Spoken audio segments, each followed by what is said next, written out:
Mas eu confesso que o que me pegou mesmo, assim, o que me fez querer aprender a tocar, não foi o primeiro disco dos Beatles que eu escutei. Eu fiquei fã. Eu fiquei fã quando eu ouvi Help na rádio, mas a Help estava na rádio. Cara, eu nasci em 64, no meio da história dos Beatles. Né? Então, É. até eu entender isso aí, até ter 5 anos, 4, 5 anos, era 69, 70, quando os Beatles acabam, né? Mas é aquela E coisa aí que eu falo. Né? você se depara com isso daqui. Pois é, aí que tá. Eu ouvi lá, eu tenho até hoje aqueles discos com plástico lá, Hard Day's Night, Rubber Soul, Help e tal, mas eu ia para casa da minha tia, que era do lado da casa dos meus pais, em Petrópolis e tal. Meu pai, meus irmãos tinham dado uma festa quando eu tinha 10 anos lá, é, na minha casa, na casa. Meu pai era o disc jockey lá, fazia o DJ, né? Ele fazia as fitas cassete, aí botava tudo isso que eu estou falando, 50, um pouco de 60 e tal. E aí a galera dançando twist, né? Eram 400 pessoas. Você pode pegar todo mundo do mundo do surf e da Sim. música dessa época dos anos 70. Se você perguntar para todos eles, a festa na casa do Renatinho, da Aninha, do Rodriguinho, eu era pequeno, mas Renatinho e Aninha, não sei o quê, em 74, por aí. Todo mundo sabe, o Rio de Janeiro inteiro do surf, da música foi para lá, essa festa varou a noite, virou, dormiu uma galera no gramado, lá de casa. No dia seguinte tinham 70 pessoas espalhadas pela piscina recém-construída, né? E pela todo o gramado, assim, cara, é uma loucura. Então, você vai com esse canal off, por exemplo, né? Um montão de galera que dá entrevista ali era amigo dos meus irmãos. Então, nessa época, eu ouvia de tudo. Mas, quando eu ouvia de tudo, mas ainda não queria ser músico, ou tocar, ou aprender, ou pegar o violão para aprender alguma daquelas músicas. Até que eu me deparei com esses 2 discos na casa da minha tia, que era colada à casa dos meus pais em Petrópolis, e na casa da minha tia tinha esses 2 LPs. E, cara, assim, o resumo da obra dos Beatles nesses 2 LPs, o tipo de foto dos 2 momentos deles e tal, cara, isso aí me pegou, não lembro qual foi o ano, se foi 73, 72, qual foi o ano que foram lançados esses álbuns, mas nessa época por aí, entre 71 e 73, sei lá. Acho que eu já via esses discos e achava maneiro, assim, mas eu comecei a escutar na casa dela, da minha tia que conhecia os Novos Baianos e tudo e tal. E ela, cara, eu ficava com esses discos ouvindo com meus primos e tinha um violão de nylon encostado na parede que ninguém tocava. E aí eu pegava esse 73. violão. Só para confirmar, 73, eu pesquisei aqui, 73. 73, né? Isso aí. Então, 73, exatamente. 74 eu faria 10 anos, eu tinha 9 anos. Isso Aí aí. você já pegava o violão. Não, eu pegava o violão desligado. Desligado. Eu pegava o violão sem saber tocar. Eu estava desligado, na verdade. Eu pegava o violão e ficava tocando na sala, dançando. Cara, assim, o álbum vermelho era o álbum solar, na minha visão, e o álbum azul era o álbum mais melancólico. Como se chovesse na Inglaterra, né? Chovia na Inglaterra, como se estivesse chovendo na Inglaterra no álbum azul e como se tivesse o maior sol no álbum vermelho, né? Perfeita analogia. Exatamente. Assim, até a cara deles, né? Assim, também tem essa analogia, assim, né? Os caras com a cara mais velha, mas a foto, a cor, esse lance de vermelho e azul permeia até hoje também tudo que é rivalidade, não sei o quê. E na época eu tinha, na escola, tinha Saci e Coringa, na escola São Patrício, que tinha aqui no Rio de Janeiro. Era gincana, todo ano tinha Saci e Coringa, era vermelhos contra azuis. Né? Então, assim, esse álbum vermelho, o álbum azul, para mim, isso era. Eu abri e comecei a escutar. Cara, ali tem tudo, né? Ali tem tudo. Tem tudo assim, claro que não tem conceitualmente tudo, mas se você pegar o álbum vermelho, você entende a fase dos Beatles toda, assim, cara, com uma clareza, cara, assim. E tem músicas, muitos lados B que eram eles lançavam os compactos que às vezes não entravam nos álbuns conceituais ou álbuns. Isso. Né? Então, por exemplo, você encontra Hey Jude aí no álbum azul, você encontra Paperback Writer. Eu acho que essas músicas não estão. Eu não conto um disco chamado Beatles Forever, que é igual o Lady B, só que branco, né? Eu não conto esse disco, porque esse disco não era de catálogo deles, era meio que alternativa ali por fora, correndo por fora. Ali tem, eu acho que Revolution, Hey Jude, Back in New, sei lá.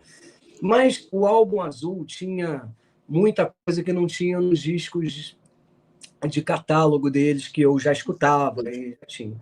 Então, cara, eu comecei a ficar bitomaníaco de uma maneira, pô, a gente tá falando de 73, né? Então, digamos que os discos estivessem na casa da minha tia em 74, na época dessa festa aí.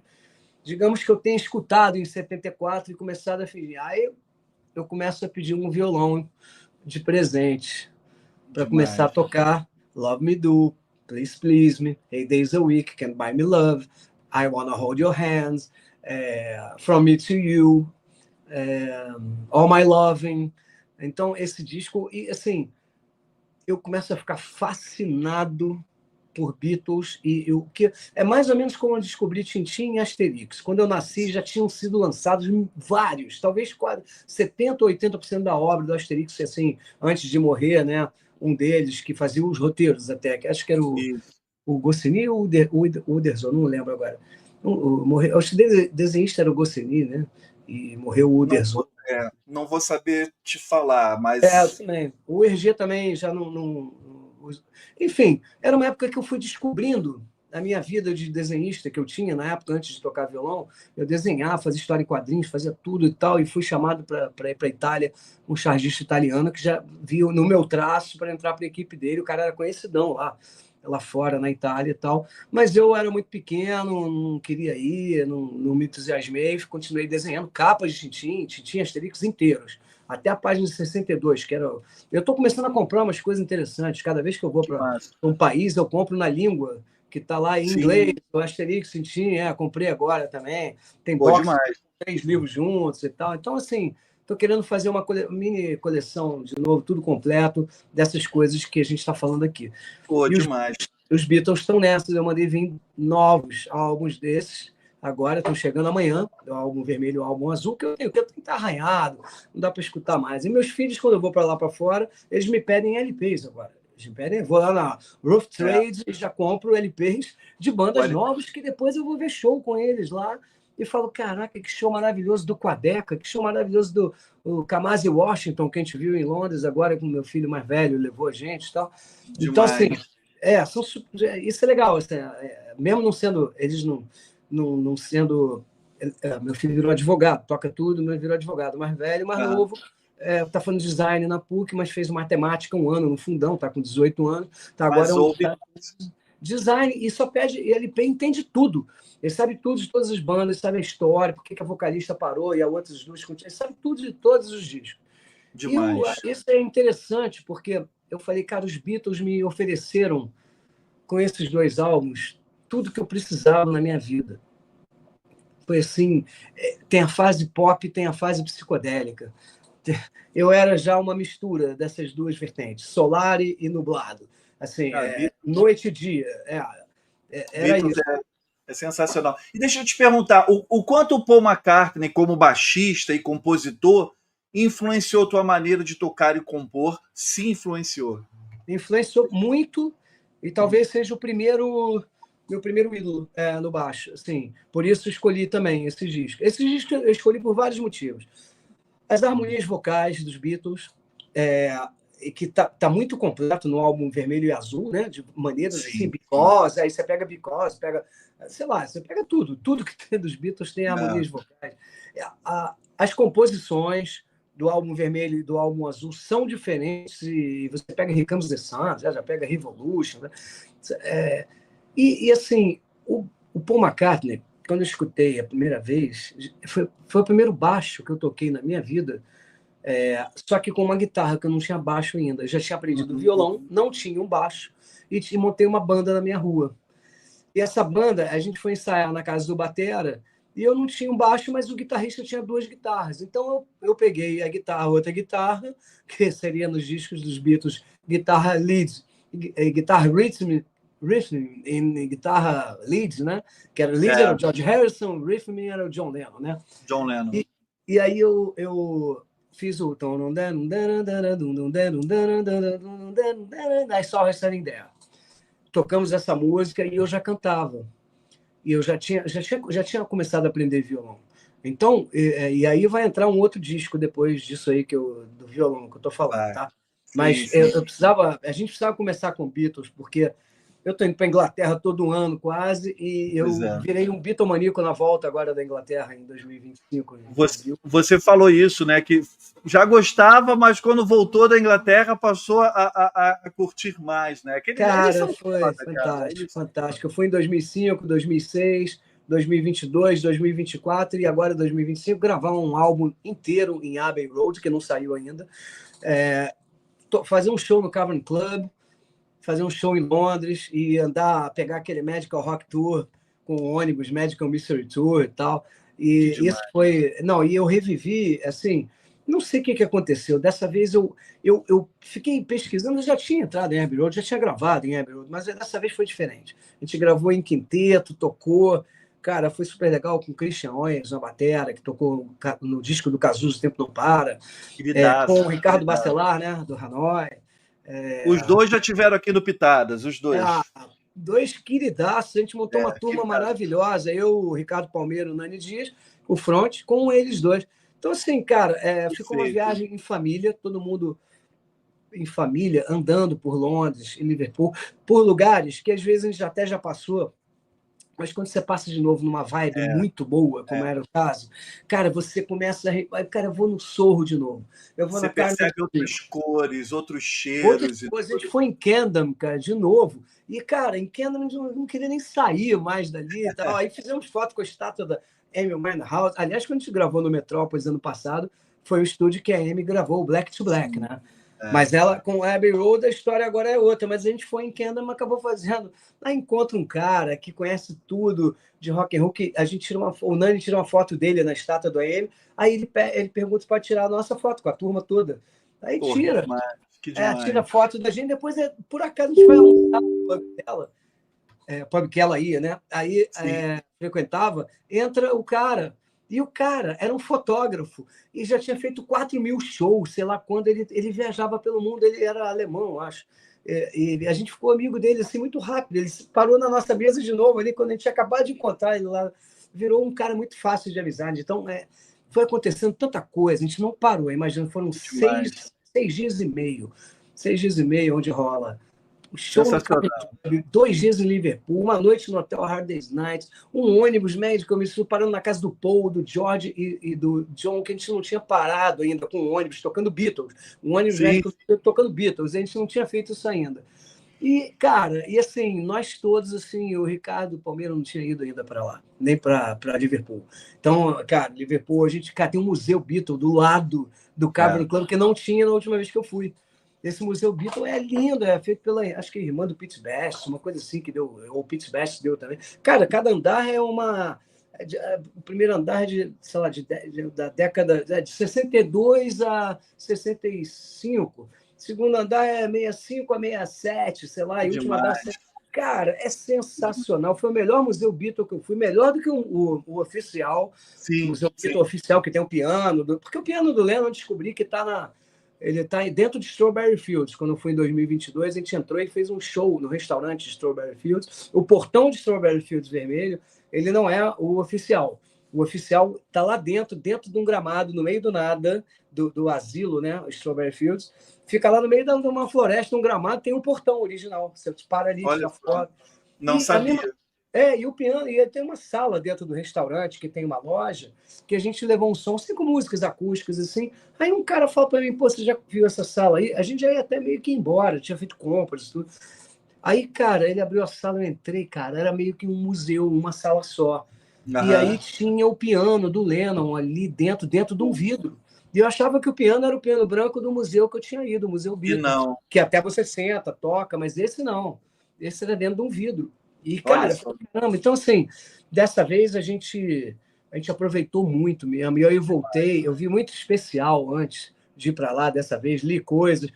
Aí eu fui, sei lá o que aconteceu, cara. Foi tão bacana e tão espontânea a viagem, assim, tão legal, que quando a gente voltou, eu comecei a ver coisas de Beatles de novo, comecei a mandar vir esses LPs também, Pô, eu falei, cara, eu vou montar minha coleção de novo daquilo que fez a minha cabeça e fez eu ser músico também. Bom saber. É um dos melhores baixistas do mundo. um dos artistas mais fodas do mundo, né? Mim, Paulinho é, Paulinho o Paulinho próprio o Sting fala também, o Sting também bebeu na fonte do Paul, dá para ver várias coisas. O próprio Flea bebeu no Give It Away, no Come Together e tudo, que ele cita o Paul, ele é uma homenagem ao Paul McCartney. Sim. O Paul McCartney tem cada linha de baixo incrível, ao mesmo tempo que eu descobri os violões, os vocais, as guitarras mesmo e tal, e, cara, e o conceito e a obra. Esses 2 discos são muito importantes na minha vida, porque ali eu decidi começar a tocar violão.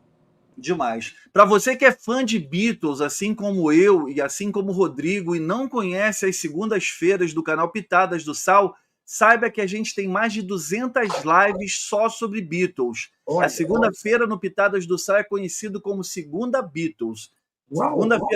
Segunda-feira agora, a última, né? Conhecida também como ontem, a gente falou dos 55 anos de lançamento do Let It Be, que foi lançado no dia 8 de maio de 1970. Quando acabar a live aqui com o Rodrigo, quem gosta de Beatles, vai lá assistir, que vale a pena. Tá chegando o Let It Be amanhã aqui em casa também. Olha aí, olha aí. Aqui o Daniel mandou um superchat falando aqui, ó. Boa noite, Sal e mestre Rodrigo. Daniel, obrigado pelo superchat aí, apoio ao canal. Rodrigo, esse fera do groove. Vocês viram que fizeram uma versão verde e amarela desses álbuns com uma mistura das carreiras solos? Não vi, Daniel. Eu acho que sim. Eu não tenho certeza. Agora que ele falou, ele está falando o quê? Do álbum Azul e Vermelho, que agora fizeram uma versão verde e amarela. Nova, né? Lá fora. Lá fora. Com uma mistura das carreiras solo dele. Não tinha nem ouvido falar. Eu não vi ainda, mas eu ouvi falar disso também. Eu não sei. Legal. Também aquelas coisas que a gente ouve, né? Depois espera chegar, assim, né? Tipo, pô, igual, sei lá, vi o documentário do Led Zeppelin ali, o anúncio, né? Do documentário do Zeppelin, agora está começando a rolou no cinema. Foi tão rápido, um dia só, pô, passou. Sim. Quando eu vi, eu já tinha show, sei lá o que aconteceu, eu perdi. Então eu vou procurar saber isso aí também. Vou procurar também. Genial isso, né? Muito. Aqui, o Paulo Vitor está falando que a coleção do Asterix vai ser relançada aqui no Brasil. Demais. Toda? De novo? Eu acho que sim, pelo que ele está falando, sim. E o nosso queridíssimo Edu Henning está falando aqui, ó. Rodrigo, fera entre os mais completos baixistas do país. Uau. E saca tudo de Beatles. Assina embaixo. Esse é um querido amigo. Quem sabe tudo de Beatles é o Edu, né? O Edu é fera. Vocês sabem. Eu sou um mero aprendiz. O Edu, quando vem na segunda Beatles, aqui ele dá aula. Eu fico não tem nem, assim... Cara, assim, eu não sei 1% do que ele sabe. Eu me considero um bom Beatles. Sem contar que parece um lorde britânico, o Edu Henning, né? Eu fiz um cavaleiro. Também. Ele é. E ele está falando aqui, está lembrando a gente. Eu estava na dúvida, o Edu, obrigado por ter falado que o museu perto do Cavern é do Rogue Best, o irmão mais novo do Pete Best. É isso. Eu achava que era irmã, mas é irmão, né? É o irmão. Mas ele, pô, o Edu com certeza ele está sempre lá, né? Todo ano. O Edu, é fantástico o museu, né, cara? Assim, eu não dava nada, porque é do lado do Cavern, como tudo do lado do Cavern é meio pequeno, assim. Fizeram um museu do lado do Cavern porque, sei lá, só para ter mais uma coisa turística, pensei eu. Quando eu entrei, porque você entra, ele é pequeno, mas aí você começa a andar, entrar, você fala, caraca, são vários andares. E é impressionante. Eu não sei se ele tem a mesma opinião que eu, porque ele é muito mais embasado para falar, mas eu achei incrível. Eu achei muito completo. Tem foto deles fazendo a capa do Sgt. Peppers ali também. Várias coisas assim que eu não tinha visto em outros museus e tal. Enfim, muito maneiro. O Edu é fera. Clube Big Beatles. Ele mandando aqui, segunda Beatles do Sal está em primeiro lugar em nosso coração. Beijo, querido. Obrigado.